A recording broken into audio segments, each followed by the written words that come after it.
live from the virtual Road America in Elkhart Lake, Wisconsin. Welcome, sim racing fans, to round number 7 of the Wave Italy Apex Racing League Prototype Championship, live on Apex Racing TV. Happy that all of you are along for the ride here with us on this beautiful Friday evening, wherever you're tuning in around the world. I am your host, Joshua Woolley. Alongside with me in the commentary box is my colleague, Dane Baird, with Marco Barbonera behind the scenes in the virtual production trailer. Heading into the final 3 rounds of the season, it's close championship battles in all 3 of our classes. Dane, no clear championship winners yet, but a couple of the favorites are starting to poke their way through. Yep, absolutely up at the front of some of the championships. Is getting very close, despite already having completed 6 rounds of the championship, heading to the 3 final rounds over in the States now after our 5 rounds in Europe. And round at Motegi last time out, and you can see the championship standings. 4 points separated Jan Korbs and Alex Salmon at the front. Alexander Spets has been catching 4 wins in the series so far, 3 in a row for Alexander on the trot at the moment, looking to try and make that 4 in a row as we come to Road America. And couple further down in LMP1. Most of those drivers no longer driving in LMP1. A couple of them moved over to LMP2, and some of them have unfortunately left the series. And in LMP2 Pro, also pretty close as well. Timo Hayden off back-to-back wins in Motegi and I believe Spa as well 2 weeks ago. And he's got a lead of 19 points over Alexis Weber in second, and then only 3 points behind Alexis is Wes van Dijk, so also pretty close up there at the top of LMP2 Pro and LMP2, and much of the same. And Tim Perry, last week in Motegi, was able to overtake Kieran Smart for the points lead, so he now sits with a 5-point gap over Smart. Cabral, Elagorsch, and Marichal round out your top 5 there. And the top 5 separated only by about 45 points, so not too much there. And 3 rounds left, still a decent amount of points left up for grabs for each of these drivers. Question is, who's going to be able to take advantage here at Road America? This track, of course, opened in 1955, 14 turns around the 6.5 kilometers, 4-mile racetrack. Dario Franchitti setting the lap record here back in the kart days in 2000, a 1:39.866, and you can see we're getting rather close to that right now in the LMP1s with Alexander Spets at the top of the leaderboard. And Dane, not surprised to see Alexander Spets right back up to the top of the leaderboard. Like you mentioned, 3 wins in a row, looking for 4, and if he gets 4, he is going to be in the definite talks for a championship and make it a definite 3-horse fight when we head into Watkins Glen. Absolutely. You have to remember as well the drop round, and Spets had, I believe, a terrible round at Le Mans, and he didn't finish that race at all, so that's going to be dropped from his standings. And of course he's won 4 out of the rest of the 5 races, so he's looking really good once you take drop scores into account. Whereas Korbs and Salmon, whilst they've been consistently up there at the top, they haven't been at the top as Spets has been, so they're going to drop more points than he's going to drop with that drop round. So whilst it looks like he's in 3rd, realistically he's looking pretty good for the championship already at the moment, and getting another win here today would do absolute wonders for his championship hopes. It would almost make him unreachable at the front with just 2 rounds to go. His teammate Korbs, currently the only other LMP1 to have set a time in qualifying so far. We do have other LMP1 drivers on the grid today, but it seems that they haven't been able to get out on track. I know that Salmon had a bit of a connection issue just before qualifying started, so hopefully that doesn't affect him too much. You can see there he is coming around through the final few corners. And staying with the LMP1 topic here for a moment, looking at Jan Korbs, of course, leading the points right now by 4 points over Alex Salmon, who Salmon took the early lead in the series by winning the opening round at the Nürburgring and also winning round number 3 of the season from Le Mans. But taking a look at your leader currently in LMP1, Jan Korbs, he has 5 second-place finishes and 1 third place. He has not found victory lane yet, staying with those consistent finishes. 5 second-place finishes. That is great numbers on the stat sheet, but he's not getting those victories to really show for it, Dane. And with only 4 points to the good, a win here at Road America could do him wonders heading into the final 2 rounds. Yeah, absolutely. It's definitely going to be really important these final few rounds for the drivers to keep up the consistency that they've had throughout the season, and maybe, as you said, try and get try and get that top step on the podium, which would always, it's never a bad thing to win a race in the championship if you're trying to go for that championship. And with 3 minutes left in qualifying here, you can see a couple of drivers setting faster times than they did on the last time of asking. And the drivers aren't limited in terms of laps they can do. Well, they are. They get 4 laps, but they shouldn't really be reaching that many, because they'll be wanting to run as little fuel as possible, so they won't actually end up reaching those 4 laps. They'll be heading back into the pit lane, getting the reset, getting a fresh car, and doing another out lap. Will get those tires into their optimal temperatures, and then going again. This is Salmon coming across the line. Is he going to be able to improve? 3.3 seconds off pole position at the moment, and he takes pole by a 1/10 and a half over Spets. So 138.496. Is Spets out on track? He is. Is he going to be able to improve on his last time? Because otherwise, looks like Salmon might take pole position. Spets could be able to respond. We'll see if he's able to as he works his way down into the middle sectors here at Road America. These prototypes able to take these corners so incredibly quickly as he makes his way through the carousel now in that number 115 RLR and Bruzy eSports Silver LMP1. Right out of the carousel he goes, racing down into the kettle bottoms towards Canada corner. This is the most important part of this track. Sector 3 car gets a little bit light heading through these off-camber corners. Quick right-hander back on the boost into this off-camber left-hander that the car could get fairly loose through. And back onto the front straightaway for Spets. Let's see if it'll be enough for him to grab that top spot. Needs to find about a 1/10 and a half. Juice Baumeister and LMP2 Am hops up into 3rd.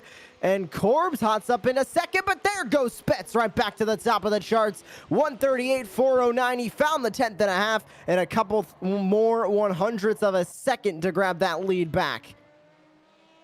Yeah, he set the fastest 1st sector and fastest 4th sector, I believe, of anyone on that lap, but he lost time in the final sector, so he had a bit more time in that lap, and yeah, definitely could have gone faster, but that's his 4 allocated laps that he's allowed to run, and looks like most of the LMP1 drivers, or in fact all of the LMP1 drivers, have used up all 4 of their laps. With 15 seconds left, Daniel Jansen, he's not going to be able to finish his lap for sure.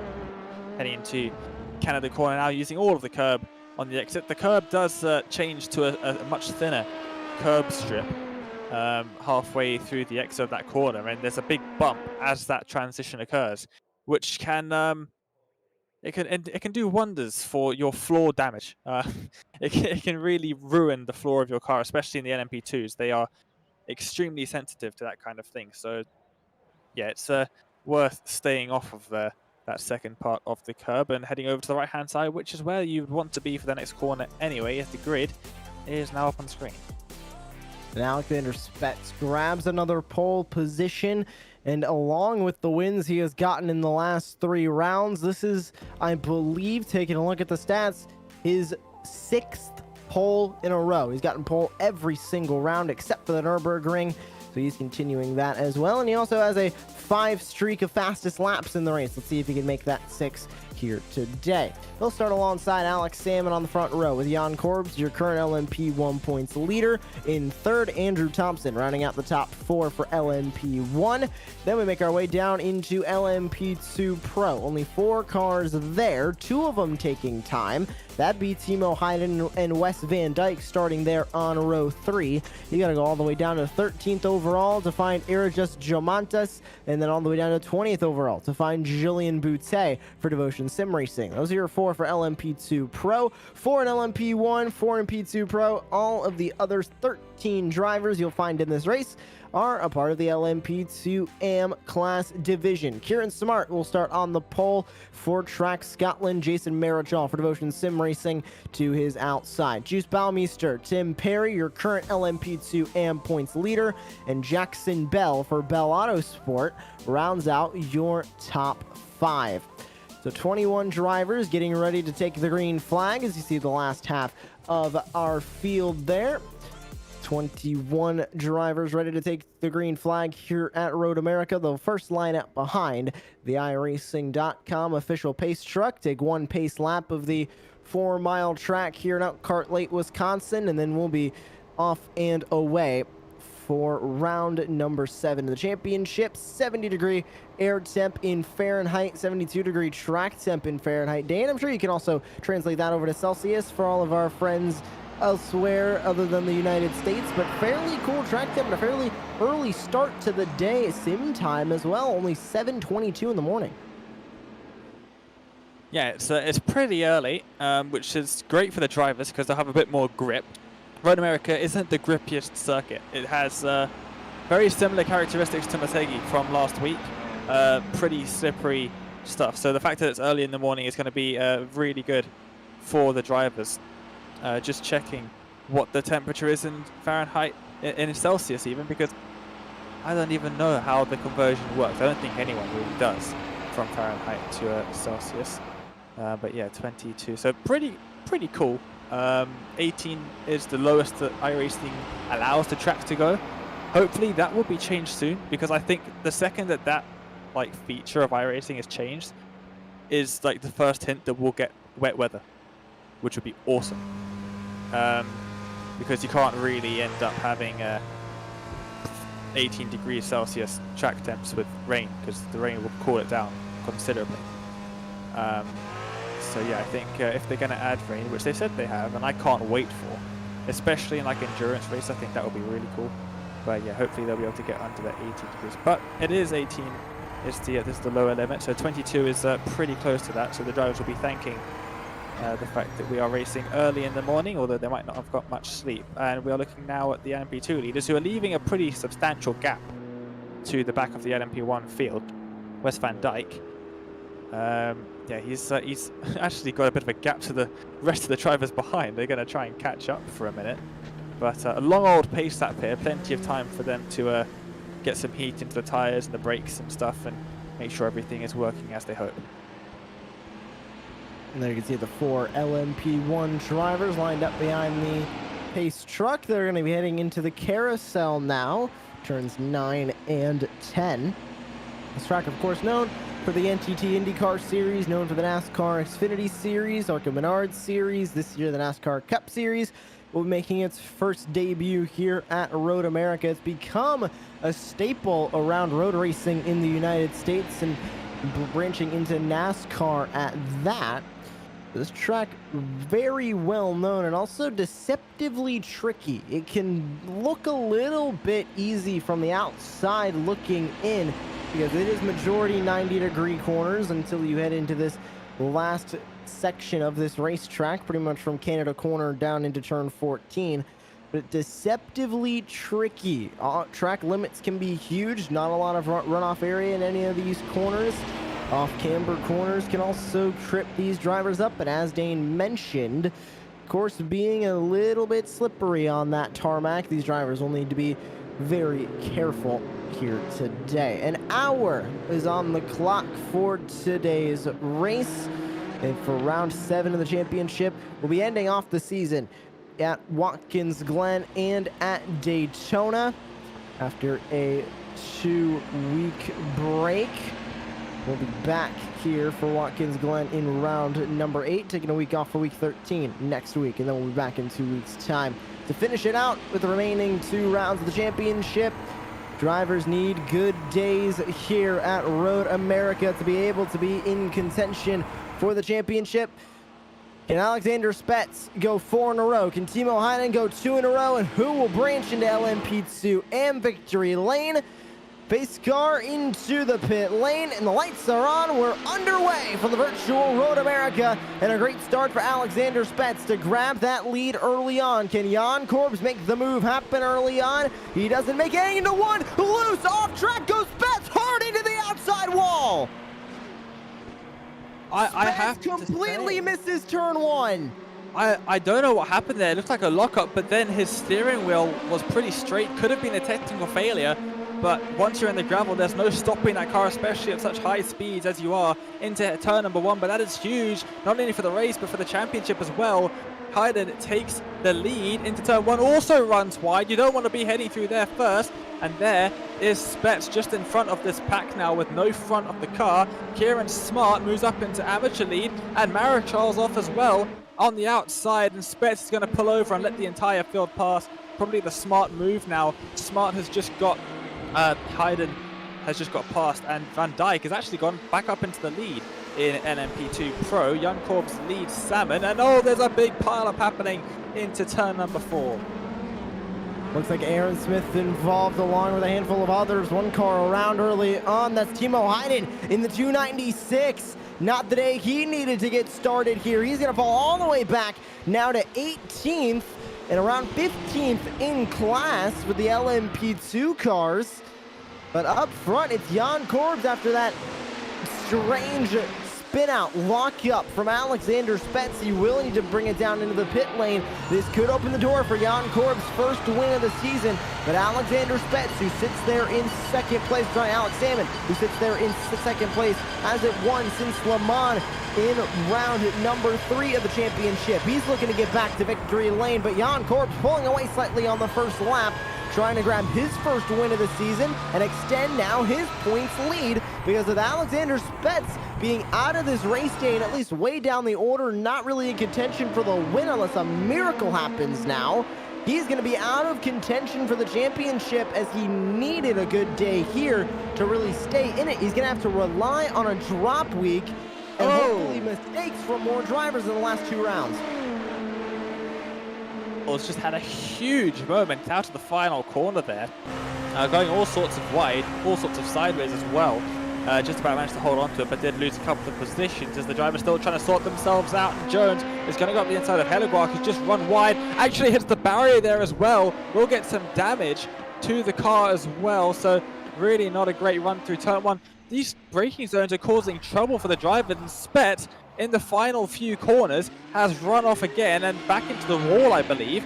There's so much damage to that car, and he's finding it so difficult to actually get anywhere because there's no downforce. There's actually negative downforce on these cars when you take the front off. I remember in 2019 at Le Mans, one of the LMP2 cars, actually no, one of the LMP1 cars got the front ripped off, as we saw here, and they actually had to go almost at pit lane speed, because if they got any faster, their car would have flipped like we saw the Mercedes do in the late 90s. So yeah, you have to go really slowly in these cars, because otherwise the car would just lift up and flip you over, and that's the opposite of what you need when you're trying to get to the pit lane. So Spetz gets a good start, as does Korbs. They obviously coordinated that like they did last week, getting past Salmon nicely.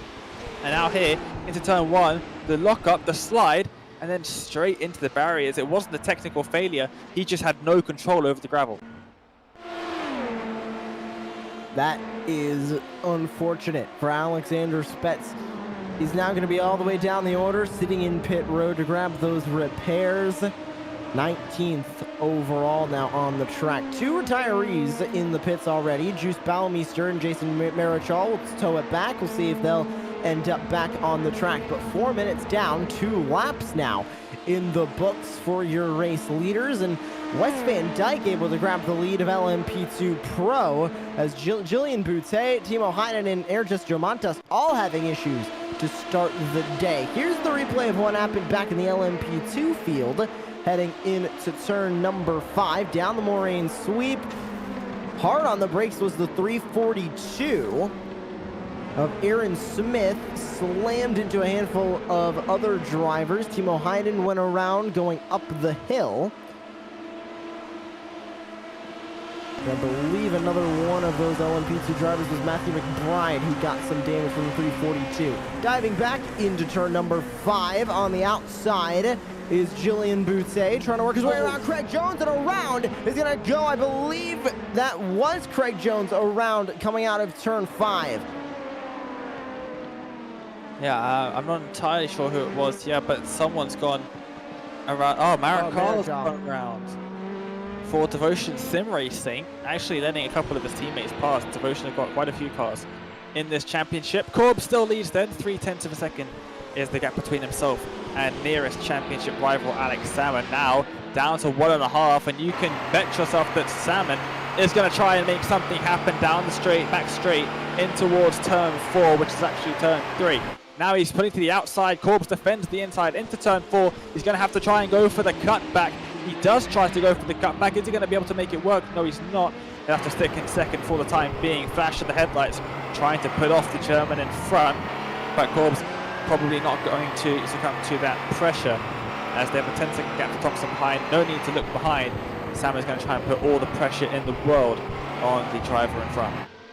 One of the closest battles we have had all season long here in LMP1, happening in the opening stages of today's race. It's Corbs, Van Dyke, and Smart, your leaders of all 3 class divisions here, LMP1, LMP2, Pro, and AM. And everybody gets now settled into this race. Alexander Spetz taken out on lap number 1. The dominant car in the last 3 rounds of this campaign. Unfortunately, his day ending in the first corner of the first lap. On board with Alex Salmon trying to take the lead away from Jan Corbs. Salmon for OCM Racing has not finished under the top 3 this season. His last second place finish was back in round number 5 from Spa, but hasn't gotten a win since round number 3 at Le Mans. He's looking for another one here at Road America. And you can see trading back and forth in the lap times. Jan Corbs able to stay in front now by about 4.5 tenths, but down the straightaway, it looks like Corbs is going to pull away slightly more. Alex Salmon not pushing it too hard to try and get around early.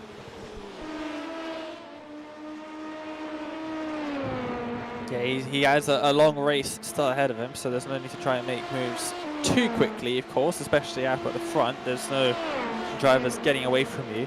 Interesting about Spetz, he's not out of the race. He had a fast repair to use. He has used it, and he's back out on the track, but he's a lap down. And that's important, because if he makes any sort of mistakes or anything like that for the rest of the race, and he drops to 2 laps down, I believe it's 2, it might be 3, but I'm going to run with 2 for the time being. He won't score any points at all. So not only will he not score as many points as he could have, starting from pole position, he's not going to score any points. I know it is 3 laps down. Okay, so it's not as bad as I originally thought, but it's still something that you have to watch out for, because that car, although he has used a fast repair, it's not really a full repair. The car can still end up breaking down if you've had some hefty contact, as we have here into turn 3. And that is huge. Hayden and McBride, no, Yomantis, I believe. That is Craig Jones involved for SCCR Sim Sports, but Hayden's day going from bad to worse. He has the points lead by about 19 points heading into today's round over second place Alexis Fevert, who, by the way, not starting this race and didn't start the last race either. So Hayden going to be able to at least have a little bit of a points buffer. Now needs to worry about Wes Van Dyke, 22 points back, who we're taking a look at now in the 284. His teammate at Impulse Racing. He's leading the way of LMP2 Pro, and not only that, leading the way of the LMP2 class, which has their points divvied up as a separate class. So it's not LMP2 Pro getting their own points and LMP2 AM getting their own points. They all share the points, just have different point standings and running for different championships out there on the racetrack.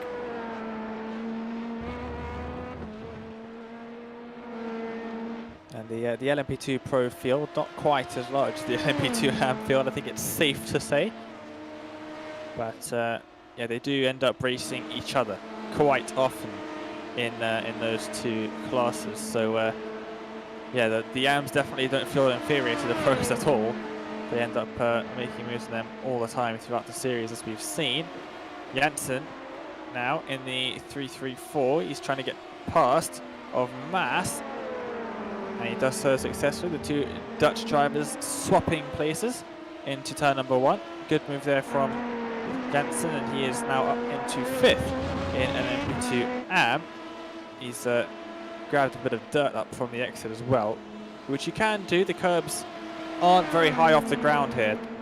They're fairly flat for the most part, so you can afford to grab a little bit of dirt on the outside. On the exit, a little bit of a lunge. He's lost the brakes, lost the car under braking as Maas, and just about to avoid Janssen. But that was a little bit of a close call heading into turn 4. Luckily avoiding the incident as Timo Heiden comes out of the pit lane in the 296. He'll come back onto the track, and reminder, these drivers have one faster pair. Alexander Spets using his, Timo Heiden using his to get back out on the racetrack with a fixed prototype car as they head back out onto the racetrack. On board with Jackson Bell for Bell Auto Sport, fighting with Roy Moss for P number 6 on the track, right in that slipstream, right to the right side. Moss not going to make it easy. Tried to close the door, did it a little bit too late. Right on around goes Jackson Bell up into P6 for LMP2M. He'll now set his eyes on Daniel Jansen, who sits in P5 for LMP2M. Here's Cesar Cabral, P4 in LMP2M. Julian Boutte for LMP2 Pro, right behind the wheel of his Devotion Sim Racing 218. Handful of drivers up a good amount of spots overall, including Julian Boutte, including Daniel Jansen, up 11 spots from where they originally started the day, as it looks like roughly about 7 drivers having an unlucky start to the night. They are ranked in the bottom portion of our leaderboard at the moment. 12 minutes down, Jan Korbs leads the way in LMP1. Wes Van Dyke leads the way, LMP2 Pro. Kieran Smart leads the way in LMP2M. As everybody starts to spread out slightly, some small battles throughout the midfield right now. There you can grab a look at our track map here at Road America. Timo Heiden with struggles throughout the day. Looks like he might still be struggling even after that fast repair. Working his way out of the final corner.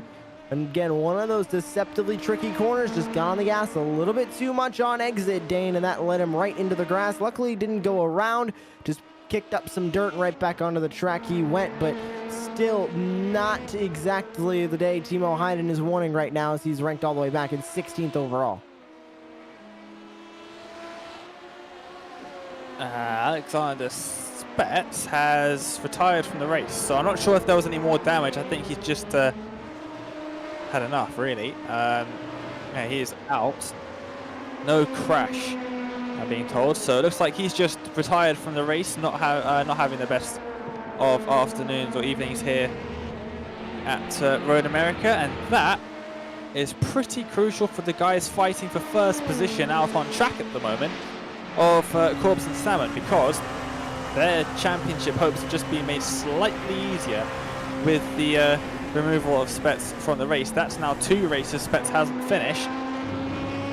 Or is it 3 races that Spets hasn't finished? Did he finish at the Nürburgring? I believe he did finish at the Nürburgring, and I believe he also finished at Le Mans. I don't believe he's definitely not going to finish here. Either way, this will count towards one.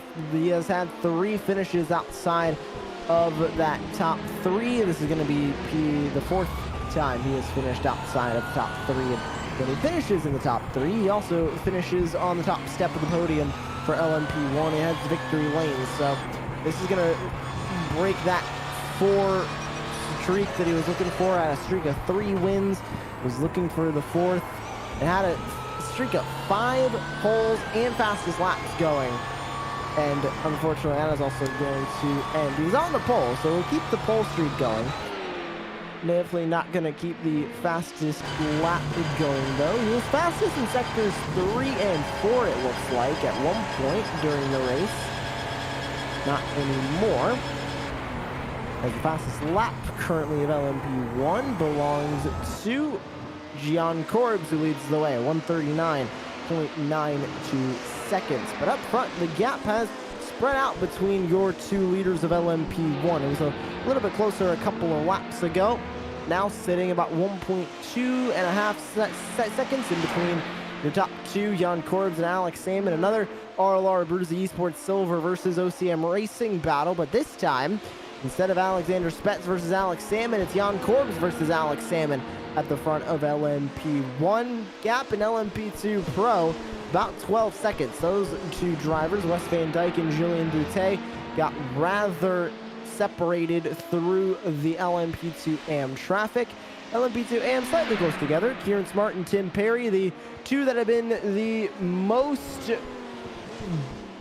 drivers battling all season long. Did it always them at the top of LMP2 AM. Again here today, starting that way here at Road America, but 3.4 seconds separate those two. And Smart trying to take that points lead back as Aaron Smith for LMP2 AM goes around. I've just taken a look at the standings, Josh, and Spetz didn't finish at Nürburgring. I did remember correctly. I think he crashed out at like lap 5 or so in the final corner. He did that twice and ended up retiring from the race. Finished 7th, but didn't score any points. That's 3 rounds now that he hasn't scored points, and that is a 1.5 gap between Corbs and Salmon. I think it was Van Dyke that's just been forced off the track behind as well. But look at how close these two are. They are 100% battling for the championship right now. On board with Alex Salmon, where he sits heading into this race, 4 points behind. The way the points are divvied up and given out, he will take the points lead if he passes Jan Corbs and finishes in front of Jan Corbs at that. Here's how that gap got closed up. We'll see if it was a mistake from Jan Corbs. Yes, it was. Heads into the grass, gets sucked in. He was able to get out of it, but very loose heading into the carousel. And Alex Salmon capitalized right to the back bumper of Jan Corbs. They had to work their way back around the Impulse Racing driver of Wes Van Dyke, and around they went. And that led to the gap we see now, about 0.2 of a second. It's gotten back to where it was at the beginning of this race as they work their way up the hill into turn 6. And this battle is significantly more specific to the championship now because, of course, Spetz completely out of the championship running. That's 3 DNFs for him out of 9 races. So Corbs leading the championship by 4 points, Salmon half a second behind. And yeah, this is going to be the 2 drivers that we are going to keep a close eye on for the final few rounds of the season now, because it basically doesn't matter where Spetz finishes from now on. It's almost impossible for him to come out on top without these 2 drivers not scoring points by retiring from the race. So yeah, these are the 2 that we have to keep an eye on. And Salmon seems to have the pace to keep up with Corbs. It's just that the dirty air seems to not allow him to get close enough through the final sector, all through turns 1 and 3, to try and make a run into the heavy braking zone corners where you're likely to make a move. That's the problem that he's seeming to have at the moment. But we have seen that Salmon, along with his crew chief, are able to do pretty good pit strategy. So that's what we might have to wait and see for Salmon to try and get ahead of Corbs, because half a second is pretty easy to catch up in the pit stop cycle if you do it correctly. So that's, I think, what Salmon is going to have to wait for. Wait another 10-15 minutes or so, and then get the pit strategy to perfection and try and come out of the pit ahead of the German in front of him. Salmon fighting for a 2-point lead over Jan Corbs if he's able to finish that 1 spot above Corbs and grab the win in LMP1. On board with Julien Boutet, trying to work his way back up through the field. Got separated from the current LMP2 Pro leader, Wes Van Dyke, and trying to get that gap closed. Unfortunately, not able to do it just yet, as he's going to go full lock on the wheel, and a great save coming out of turn 5 for the Devotion Sim Racing driver. And Cesar Cabral now going to be on the back wing of Boutte to try and take over P8 overall. There's your third LMP1 driver and the only LMP1 Porsche in the field tonight. Andrew Thompson for Performance Link Esports. He moves up into third. And as long as he finishes this race now, guaranteed podium for Andrew Thompson. Yeah, that would be his first podium of the season, so pretty good stuff for him. Looking at your LMP2 Pro field only, they are pretty spread out, aren't they? 14, 27 and a minute is the gap between those drivers. Hayden, of course, not having the best of starts to the race, trying to catch up now, but he's going to have a bit of a tough time trying to catch up that much in distance. He's probably closer to being lapped than he is to getting third place. Speaking of third place, Jomantas running a little bit wide out of Canada corner, getting a bit deep in there. Perry has just hit the fastest lap of the race in LMP2 AM, and we have our first pit stops of the race. Daniel Jansen has just pulled into the pits, assuming that is a scheduled pit stop, 21 minutes into the race, so I think it's just about doable for the LMP2 driver. 40 minutes he's going to need to stretch that fuel run and those tires. Dane, do you think it's a good strategy to try it? Seems like a bit of an extreme undercut, but if he's looking for a handful of positions, it could mean a decent finishing spot for Jansen, who I believe heading into tonight's race, this is his first start, so looking to dive right in with a good finish and could possibly be a great undercut. Well, I'm not too sure if he was in that much traffic when he was out on the circuit, but he's coming out in none. A couple of LMP1 cars are going to pass him in the pit lane now, but he is definitely not going to have any traffic.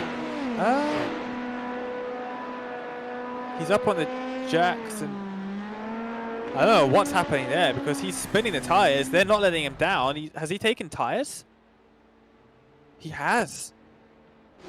He's taken tires. That's a huge mistake. He'll gain a slight pace advantage, but he's just lost so much time to the drivers around him. That is a terrible mistake from Jansen, and yeah, that good finish you were talking about, Josh, I don't think he's going to be on for one of those. Well, strategy's starting to work its way into full swing. When we talk about strategy, we got to talk about Alex Salmon. Like you mentioned it, his crew chief really good at deciding those strategies. Always looks to be one of those drivers who can make any strategy work. And he's backing off the pace slightly now. Corb's starting to pull away. Wouldn't be surprised if we see Alex Salmon maybe attempt an undercut, and then it's all going to depend on how Jan Corbs then responds to the undercut. But 23 minutes down, we're expecting about another 7 minutes until we see the majority of the field make their way into the pit lane. But right now, we sit with only a handful of drivers making their way down pit road, including Daniel Jansen in the 334. And it looks like those fresh tires being cold and spins it around coming out of turn 5 in his number 334 LMP2 for Dutch Sprint.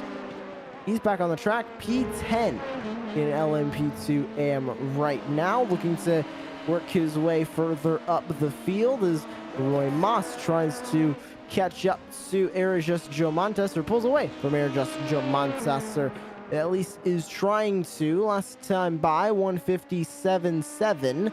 Sorry, 157.7 for Roy Moss, his fastest lap of the race. Same thing for Erajus Jomantas, except a little bit faster, 150.14.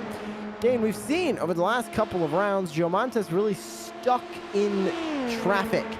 He doesn't really have that great of a qualifying effort. Starts further back in LMP2 Pro. Doesn't really end up with a good start, and he gets stuck in the LMP2 AM traffic, and he can't really get out of it. He sits third in LMP2 Pro, but the thing you really need to focus on is he currently sits in 9th in class, the LMP2 class, which is what the points are based off of. Not looking good for Ergis Jomontas, and this has happened the last handful of rounds. This is not new for this number 271 driver. Yeah, well, he's new to the LMP2. He did race in Season 1 of the championship in the LMP1 car and did not do badly at all. So it might just be he's struggling a little bit with the car, because it's been very consistently slower than he was in the LMP1 relative to the competition. So I think he might just be struggling coming from the LMP1. The LMP2 is, whilst they might look pretty similar, they are extremely different in terms of how they drive. So yeah, I think that might just be what's going on there. But still not doing badly at all. He's got McBride for company at the moment, down in 3rd and 7th in their respective championships. But yeah, I think the 271 struggling out there with the LMP2 just a little bit compared to how he was fending with the LMP1 from last season. As we make our way to 26 minutes down, your leader of LMP1, Jan Korbs, the leader of LMP2 Pro, Wes Van Dyke, the leader of LMP2M, Kieran Smart. Thank you all for taking time out of your Friday evening to join us here on Apex Racing TV for tonight's Wave Italy Apex Racing League Prototype Championship, Round 7 from the Virtual Road America here in Elkhart Lake, Wisconsin.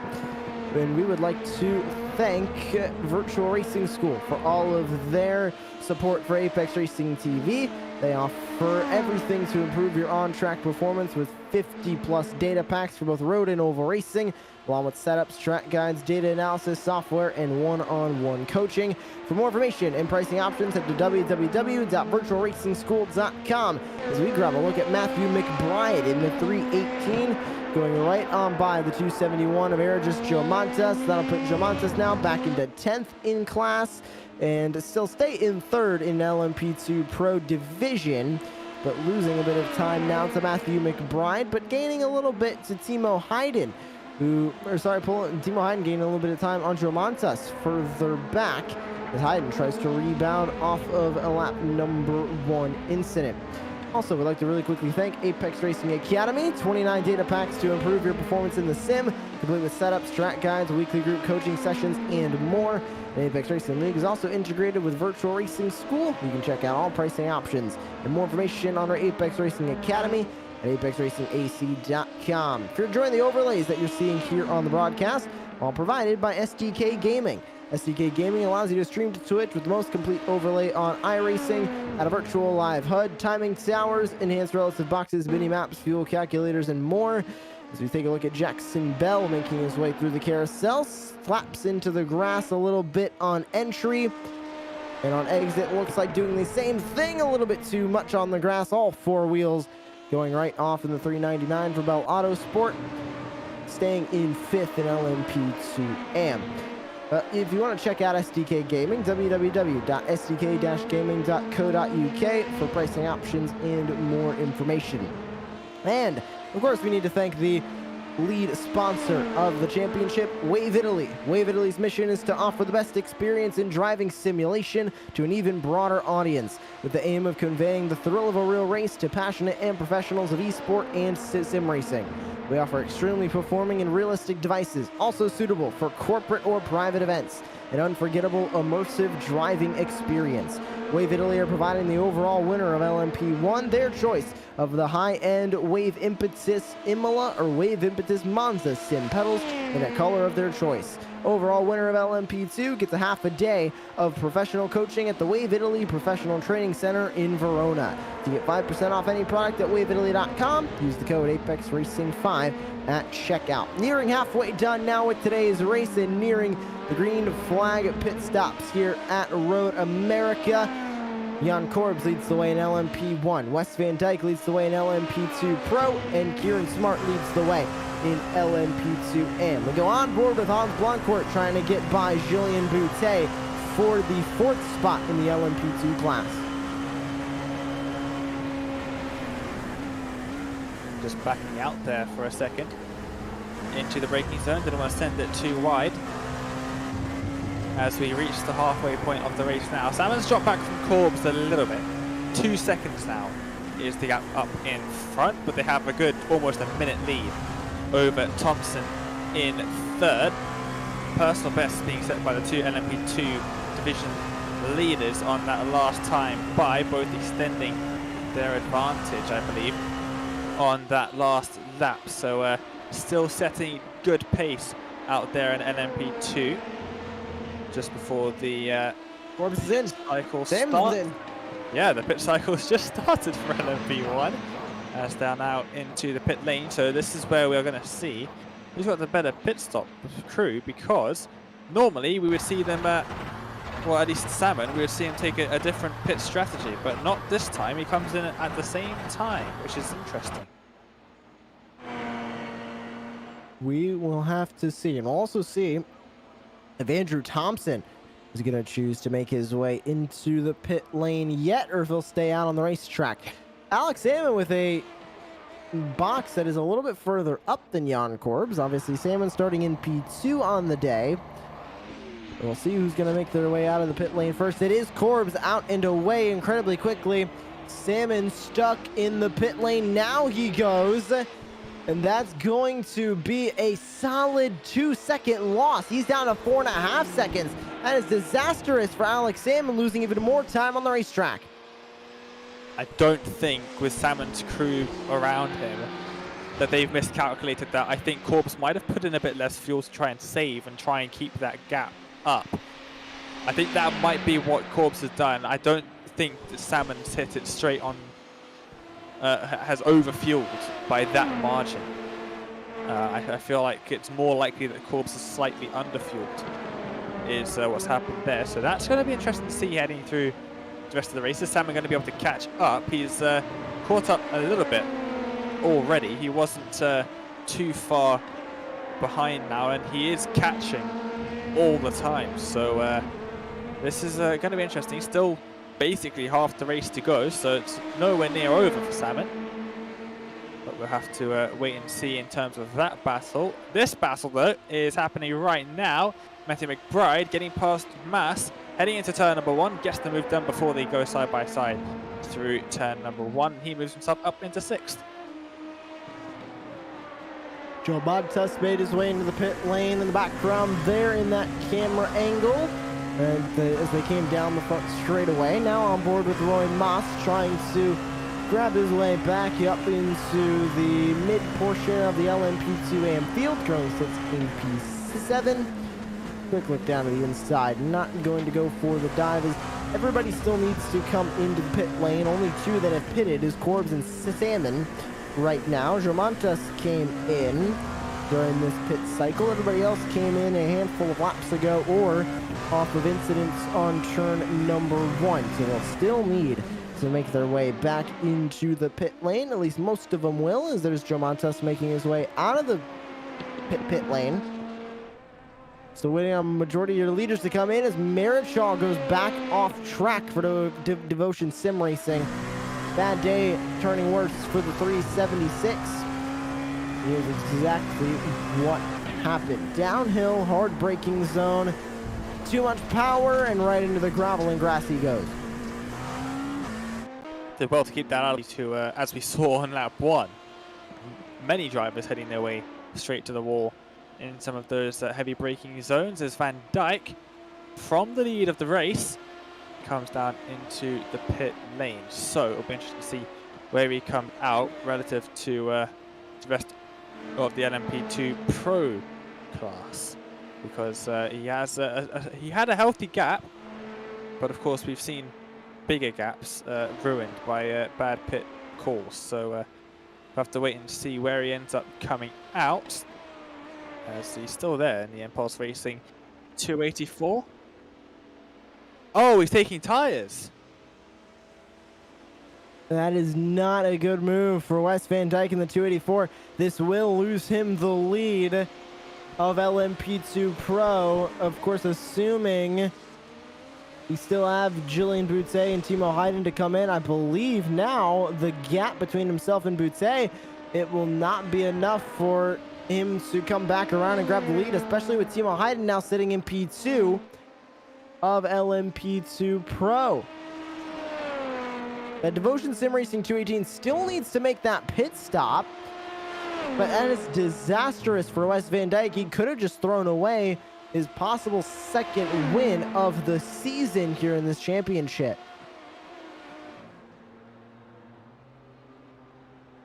Yeah, that's a massive mistake there. That's the second person that we've seen so far taking tires when they don't need to. Jackson Bell's been in the pits for an extremely long time as well. Thompson now making his way out of his pit box, or into his pit box, I should say. Really weird stuff happening in LMP2 as we've got a lot of drivers, all of the top runners, making their way into the pits now in LMP2. So this is where we will see where does Van Dijk end up coming out. He's only heading into Canada corner at the moment. And you would imagine that Julian Boutte is going to come out in front, but more importantly, in terms of points, Kieran Smart is probably going to come out in front. If none of these drivers take tyres as well, which would be incredible if someone else had to take tyres now as well. Maybe they figured it out. The tyres help more. No, they haven't at all. And it looks like Smart is going to come out in the overall race lead by some margin over Wes Van Dijk, who you can see all the way in the background of the shot there. And more importantly for Kieran Smart, comes out in front of Tim Perry as well. Now, grabbing a look at the LMP2 points, Kieran Smart is trying to take that points lead back away from Tim Perry. At the moment, he will do it by only about 1 point. It's a 5-point difference between the two right now. And 6 points are given to the race winner in LMP1 or LMP2, the entire car class. So this is going to put Smart 1 point above Perry. Wes Van Dijk was able to take the lead back in LMP2, and Julian Boutte is right there, 2.6 seconds back, and 3.4 back is Tim Perry. See him in the background there of Kieran Smart. 4.8 seconds between Corbs and Salmon, 3.4 between Smart and Perry, and 2.9 in between Van Dijk and Boutte. Top two of each class division are running within 5 seconds of each other on the racetrack right now. 3 close battles at the front of each of these classes, and 3 important battles for the championship.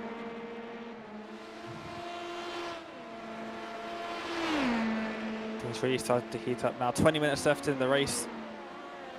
And Salmon's dropped back, actually, up in front in LMP1.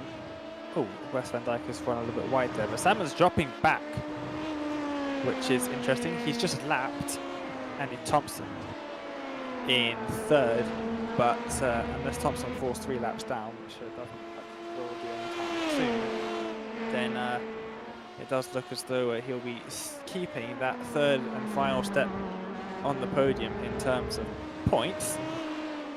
But yeah, Salmon dropping back, which is interesting. He was only 2.5 seconds behind Corbs when he came out of the pits, and now it's 4.7. So he's lost a bit of time over the last few minutes, and it seems like he's dropping back even further now. So he's got a bit of work to do with 20 minutes left in the race, because yeah, 5 seconds is now the gap. He's got to do something to try and close down that gap, otherwise he's going to start losing touch with that championship.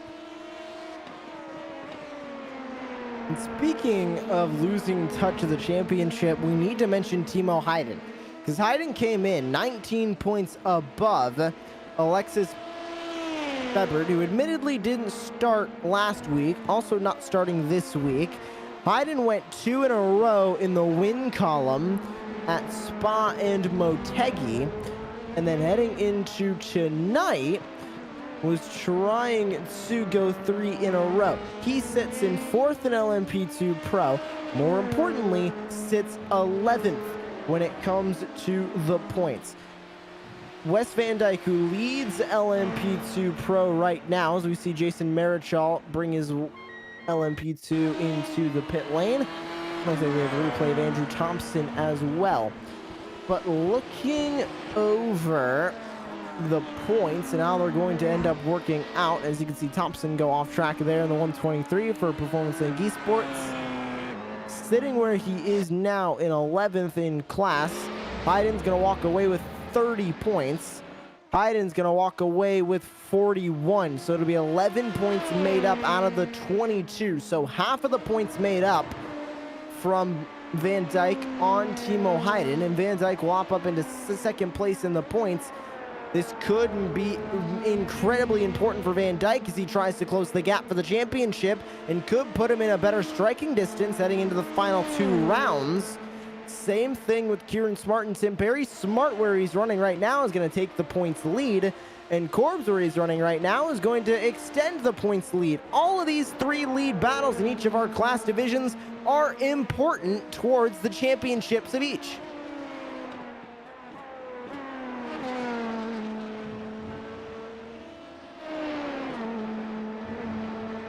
Just looking at Kieran Smart for a second there. That gap is not coming down between himself and Tim Perry.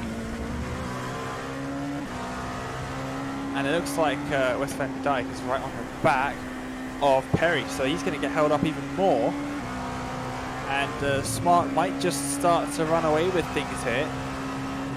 If Perry, he's got a bit of a choice to make. He either lets the driver behind him go and lose the points,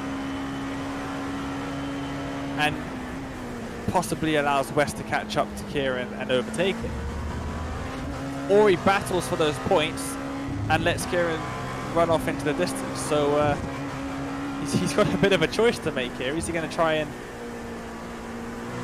pull like the enemy of my enemy is my friend? Oh, he's off track!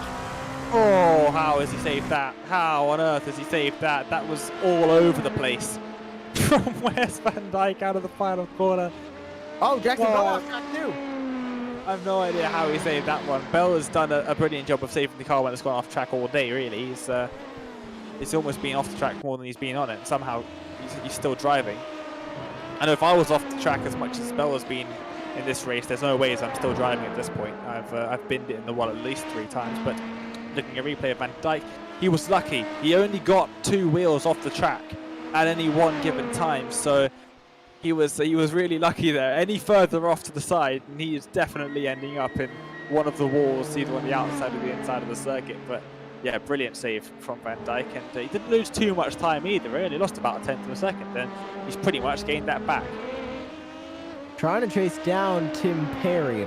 Now, if Tim Perry gets passed by Wes Van Dyke, that is going to turn Kieran Smart's 1-point difference at the top of LMP2M at the conclusion of this race, assuming they stay where they are, into a 4-point difference. As if Perry gets passed here, he'll lose 3 points in terms of spots on the racetrack, because 2nd place earns you 44, 3rd place earns you 41, with 1st place earning you 50.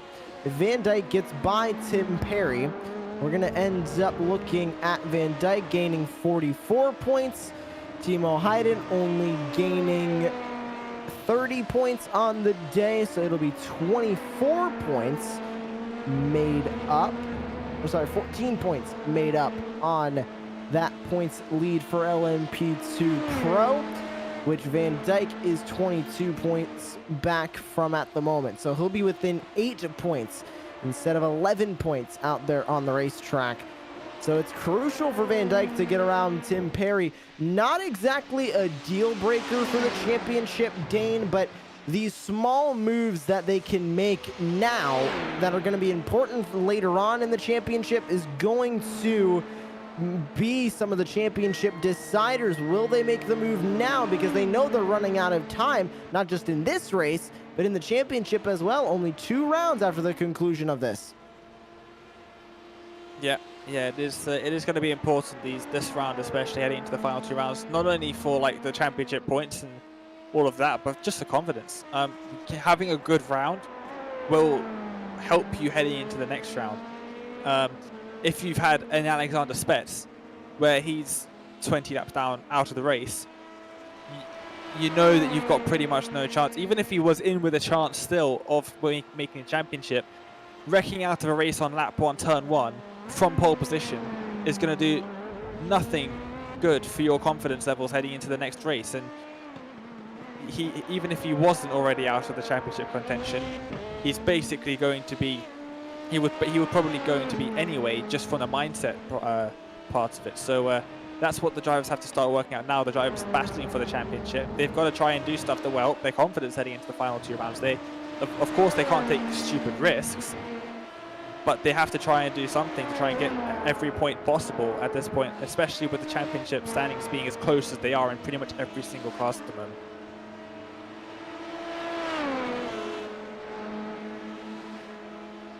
Van Dijk still trying to close that gap over Perry. Currently where they sit, about 9.5 tenths. Of course, not racing for position in class division, just racing for position in car class. For Van Dijk to earn more points over the course of the day. Gap extending also a little bit between Corbs and Salmon. It's up to 6.5 seconds now out on the racetrack. Andrew Thompson 1 lap down, still sitting on the podium, a bit automatic of a podium, but a podium nonetheless. It's going to be a good celebration down at Performance Link Esports. Smart still leads the way in LMP2M. Good day for Kieran, and they needed a good day. It's a grab that points lead back, which is exactly what they're looking to do here at the conclusion of the race. And for Kieran Smart, go to victory lane for the first time since Le Mans at round number 3.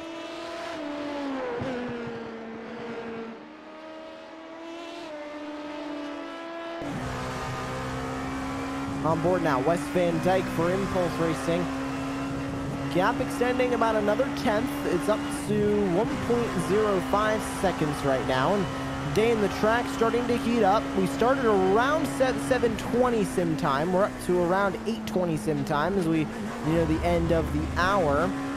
Track starting to heat up. It's starting to get a little less grippy, and Road America getting less grippy. It's almost impossible to get less grippy than what the racetrack surface already is, especially in these prototypes, but it's starting to get to that point as the track temp continues to climb around 76 degrees Fahrenheit, 24 degrees Celsius out there on the track right now. These guys are struggling for grip more than they were at the beginning of the race.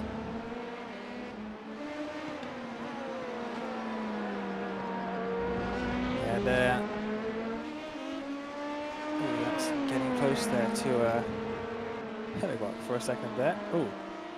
Bit of a weave happening there. These two are fighting out just a bit. But yeah, heading through the carousel now. Track starting to heat up, of course. And with the older tyres, not going to do anything good for their grip levels at all. Yeah, it's getting a bit trickier out there for the drivers. I'm surprised we saw more spin to the start of the race on like fresh tyres, cold track than we have now, where the track is heating up a bit. And oh, that's a 7.5 from Jansen behind. He didn't make it alongside, but he definitely went for it into Canada corner. Down to the final corner, trying to get a good exit. This corner is so awkward. You have to prioritize the exit, but the corner is just so long and awkward that it makes it really difficult to do that, especially with the curb on the exit. And now they're going side by side. Jansen on Hellebuck. Has he got the move done before they make their way into the braking zone? No, he hasn't. Yes, he has. Hellebuck backs out, tries to go for the cutback. They're all over each other in towards turn 2, through turn 2, and now into turn 3.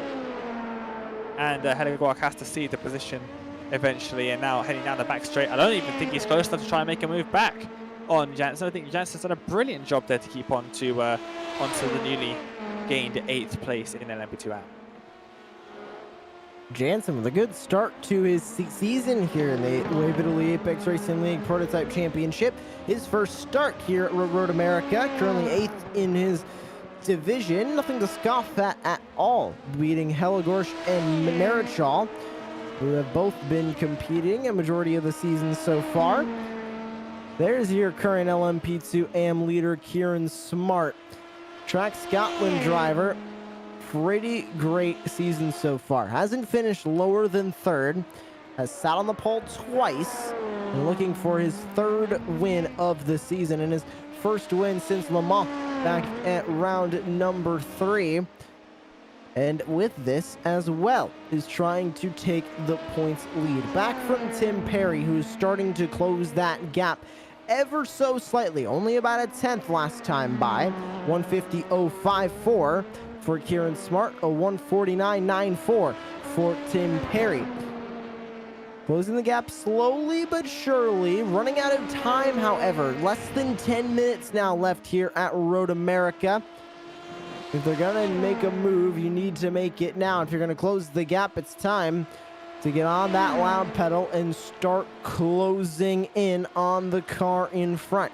There's a handful of drivers who need to do that out on the track right now. Tim Perry being one of them for Cabort Motorsport as he sits in second place in his car class and division of LMP2 AM. Looking to grab that lead back away from Kieran Smart.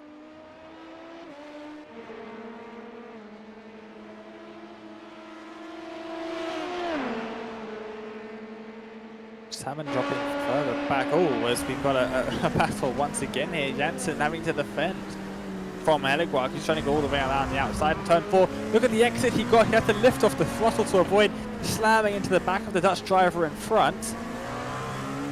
And then heading up the hill, lost all grip completely. And has lost out on what could have been a potential overtaking move there. But definitely the driver starting to struggle with the worn tyres and the heating track temperatures, the rising track temperatures. These two trying to catch up to Bell in front, who we've seen off track a couple times already, so they'll be hoping that he does it again and they can try and pick up a freebie whilst they're battling with each other. Just about hit him on the shot, but yeah, he's not close enough to make anything happen to Canada corner. He'll have to wait, try and get a good run out the final corner, maybe make something happen to turn 1. Great on board with Hellegorsch as we now go on board with Jansen for Dutch Sport, and he gets a little bit loose and got into the grass there coming out of turn 13. They went through 14. Jansen able to get a good launch coming up the hill. But right on that back wing now is the 356 for Devotion Sim Racing of Jean-Francois Hellegorsch. He goes down to the inside in T1, and he's going to grab the 8th place back. And not done, though, is the 334. He goes side by side once again with the crossover. Down into turn 3. He'll take the spot, goes wide again. Looking to crossover once more as Hellegorsch. He'll stay behind now, as this battle for 8th in LMP2 AM continues, battling for 12th in the LMP2 car class, battling for 15th overall, side by side as they dive out of the Moraine sweep into turn 5, still side by side as they work back up the hill. Surrendering for the moment is Jean-Francois Hellegorsch. Not done though, with 7 minutes to go. Slamming into the grass goes Daniel Jansen as they work through turn number 7. Down the hurry downs into turn 8. Can Hellegorsch do anything as they work their way into the carousel? Going a little bit wide, getting a little bit loose is Jansen. Back to the back wing comes Hellegorsch. He'll get out of the gas, going for the crossover. Not going to be able to get it done. Jansen is going to keep in P8 currently in LMP2 AM. Hellegorsch just has to do exactly what he's doing right now. Put Jansen under pressure. Jansen is on the limit as they make their way through in towards Canada corner. Hellegorsch up the inside. They don't make contact, but Jansen absolutely on the limit through every single corner. He's pushing like hell to try and stay in front of Hellegorsch. At some point, he'll make a mistake that'll be a little bit more costly than the ones he's already made, as there's a bit of a battle going on here. That's Timo Heiden getting past Mass. But back to this battle between Hedegaard and Janssen. Hedegaard settled for ninth once again. Now going to the inside, down the main straight, heading in towards turn number 1 as we've seen before. Hedegaard doesn't look on the limit at all. He's just sort of hanging behind and making the moves. When Janssen makes a mistake, that's all he has to do, because like I said, Janssen totally on the limit. Oh, and they get so close to touching, and Hedegaard's held it the entire way around the outside. This is his best opportunity for making overtake yet, heading down into turn 4 for sure. Side by side once again. Janssen right side. Hedegaard left side. Braking early is Hedegaard, braking late is Janssen. He's going to be able to make it stick though. The Dutch Sprint 334 stays in P8 and LMP2M. We know Jean-Francois Hedegaard for Devotion Sim Racing is not done. He's going to try and get that spot back for P15 overall. When will he do it is the question. They work back out of turn number 8 into turn 9 at the carousel. Here's Alex Salmon. He's about 5.8 seconds back from the current overall and LMP1 race leader of Jan Korbs. And Wes Van Dijk has been trying to work his way around Tim Perry for the last 10 minutes or so.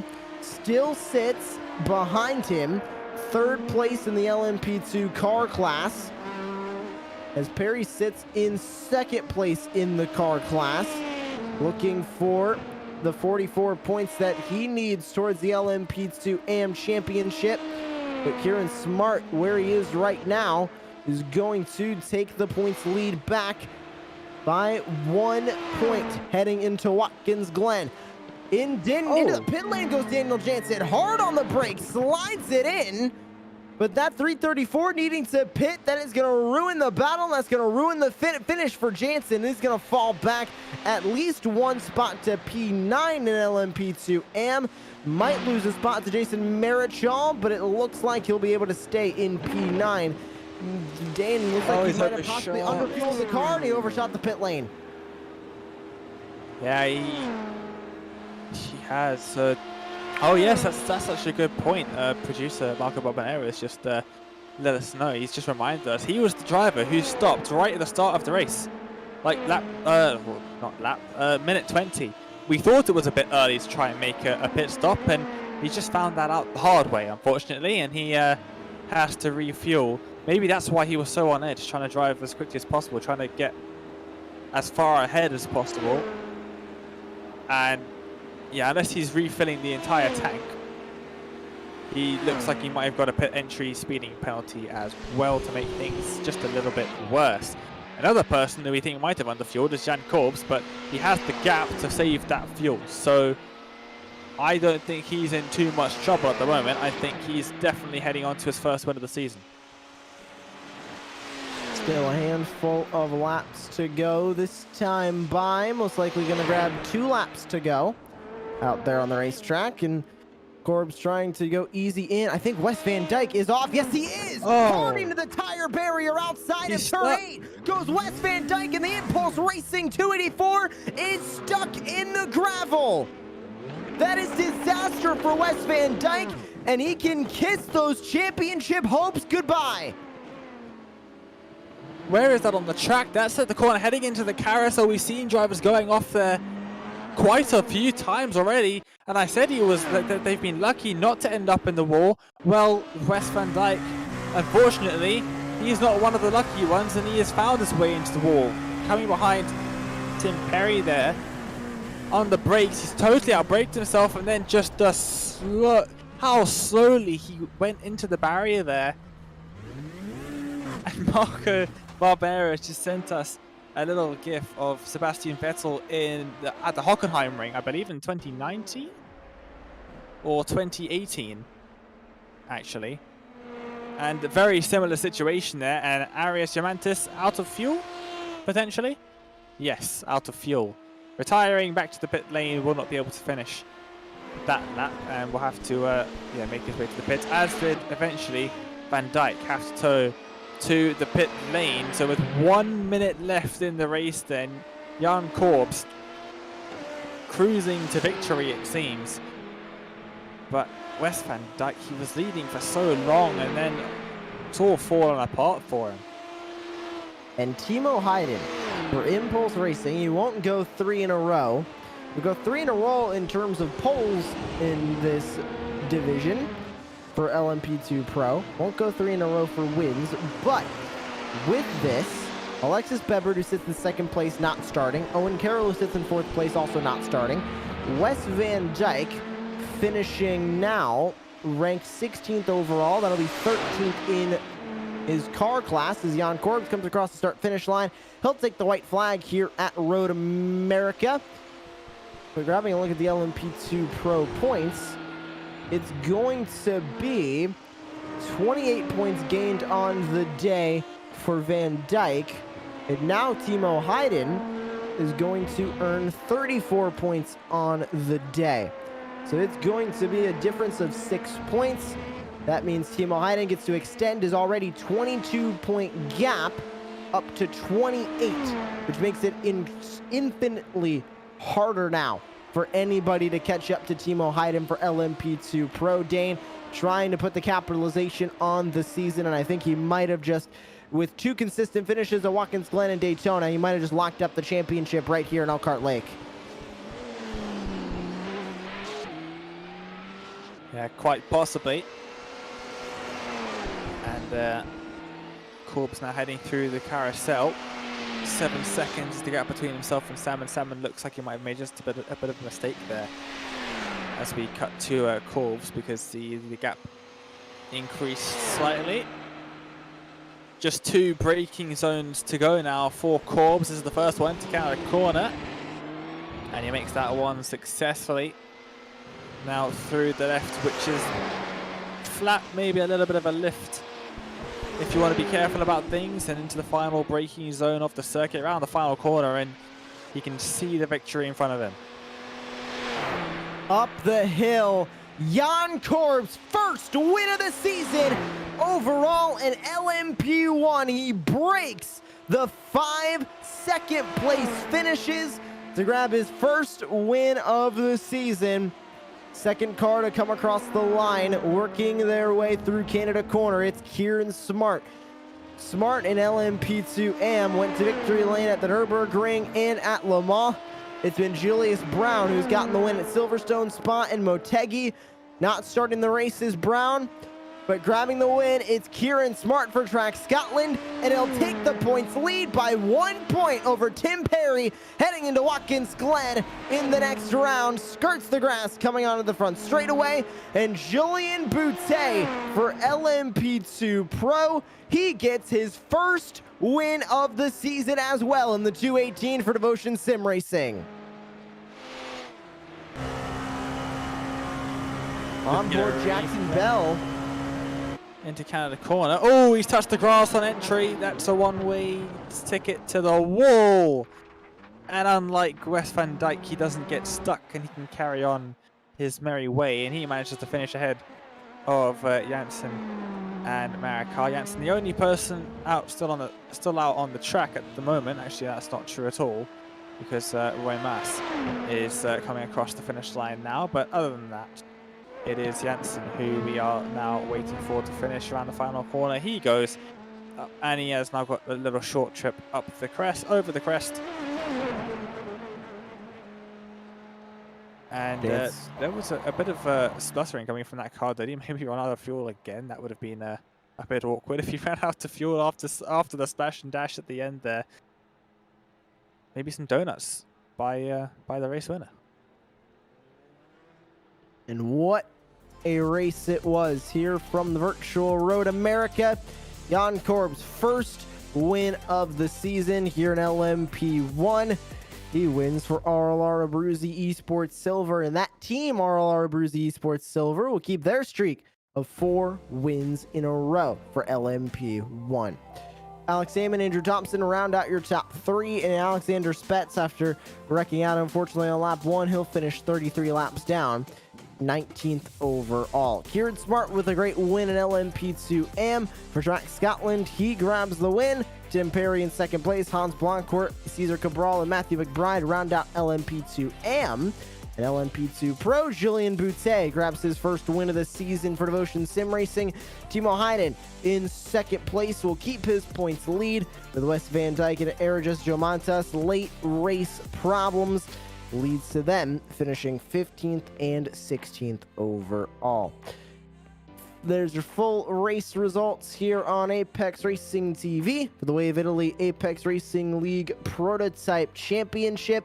Dane, this is going to set up the final 2 rounds at Watkins Glen and Daytona, because now Corbs is going to extend his lead, Heiden's going to extend his lead. We have a new leader of LMP2M. The battles are just beginning to heat up, and in the final 2 rounds, especially Watkins Glen, it's going to prove who's going to be the favorites heading into the finale at Daytona. Well, in LMP2, I don't think anyone can call that one open. It is so close in that championship. LMP1, I know that Salmon has got a bit of work to do, but I believe that he can do it. Of course, reigning champion in the series, definitely no slow coach. So it's I think it's going to be close between those two. I think depending on how Jan ends up taking the final 2 rounds, depending on if they're good circuits for him, which we'll find out in just a couple moments, he might have a shot at taking that championship away from the reigning champion. So let's get a word now with Jan, as we will move him up into the commentary booth. Jan, can you hear us? Yes, loud and clear. Well, congratulations on, I believe, your first win of the season and extending your championship advantage heading into the final 2 rounds. Yeah, thank you. I mean, pretty glad to win my first race at some point of the season. But yeah, at this track, the car felt so good. Like, there was some struggle over the last couple of races, but luckily we got rid of it and had a really good setup for it. Really saving the tires, saving a lot more fuel efficient in general. So yeah, it's really good to have such a dog, and I'm really thankful to the team together doing the dog. So yeah, I mean, setup, dog is a setup, yeah. So yeah, I'm really glad about everything right now. So just talk us through the start of the race. Obviously very coordinated with Alexander. Getting past Salmon straight away from the start, pretty crucial and fairly simple in these LMP1s with the boost. You can get a pretty good launch, especially if your teammate's starting on pole. But then Alexander goes straight on at turn 1. Do you know what happened there at the start? Did he just lock up, or was there something else happen? Maybe some technical difficulties or something? I'm not aware of the issues he had there. For me, it looked like he braked a bit too late, but yeah. Everything else has to be seen and debriefed then later in our team. But yeah, I really can't tell you what happened there. That's just a thing I assume, but I'm not sure about it yet. And then you had Salmon right on your tail for much of the first 20 minutes or so in the race. Within a second, almost within a tenth of a second, for a few laps straight in the opening few laps of the race. Must have been pretty difficult to keep him behind, especially when you were trying to deal with some LMP2 traffic as well. Yeah, definitely. I also had, I don't know about it, but in which lap it was, but I had a bit of an late braking moment with Wes Van Dyke, I think it was. Sorry to him. Where I just was a bit wide on the exit. So yeah. For us it was literally all about getting the first 10 laps done, because then there was time where the setup really worked for us. And yeah, it worked then at the end for us, luckily. Absolutely. Well, heading into the final 2 rounds then, you have a bit of a lead in the championship now over Alex Salmon. What are your thoughts heading to the final 2 rounds at Watkins Glen and Daytona? Yeah, would be good to keep the momentum up for these 2 tracks. I don't know, I'm not that fast in my opinion on those tracks. Alex is really fast around there, so yeah, let's see how it's working then. If we get again such a good setup for these 2 tracks, we might be up ahead again. But yeah, it's all depending on different factors, so we will see. Absolutely. Well, Jan, thank you very much for joining us for a quick chat, and congratulations on the win here at Road America.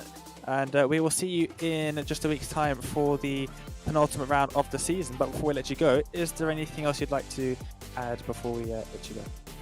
Yeah, as said, I want to say thank you to everybody in the team, taking time to build the setup, also to the sponsors, making this possible for us. So yeah, thanks a lot for that. Well, thank you for joining us, and yeah, we'll see you in a week's time. Yeah, thank you. Bye. Great to talk with Jan Korbs there at the ends of the day here at Road America. And a great day of action here for the Wave Italy Apex Racing League Prototype Championship. Remember, we have a lot of upcoming events here on Apex Racing TV that you can check out, including the Radical Racing Challenge. That'll go green in just about 30 minutes, 5 p.m. Eastern, 9 p.m. UTC, right here on Apex Racing TV from Suzuka. Then later on tonight, the MSRA National Series round 13 at Mid-Ohio. Myself and Marco Barbonera are on the call for that. You can find it at 12:30 a.m. UTC or 8:30 p.m. Eastern Time, right here on Apex Racing TV.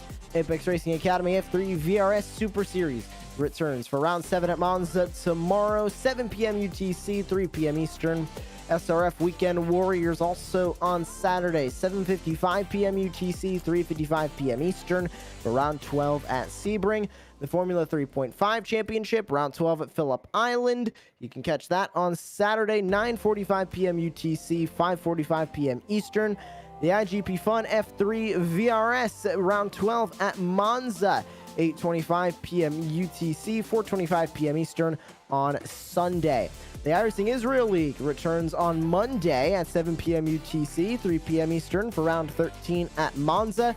The Rikmatek World Challenge for round 7 at Twin Wing Ring Motegi, Tuesday, June 8th, 12 a.m. UTC, or Monday, June 7th at 8 p.m. Eastern Time.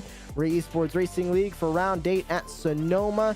You can catch that 1 a.m. UTC on Wednesday morning or Tuesday night, 9 p.m. Eastern Time here on Apex Racing TV. And then in 2 weeks' time, we have an off week for week 13 coming up this Friday, but in 2 weeks' time, Friday, June 18th, we'll be right back here on Apex Racing TV for round 8 from Watkins Glen of the Wave Italy Apex Racing League Prototype Championship, 7 p.m. UTC, 3 p.m. Eastern Time for the green flag.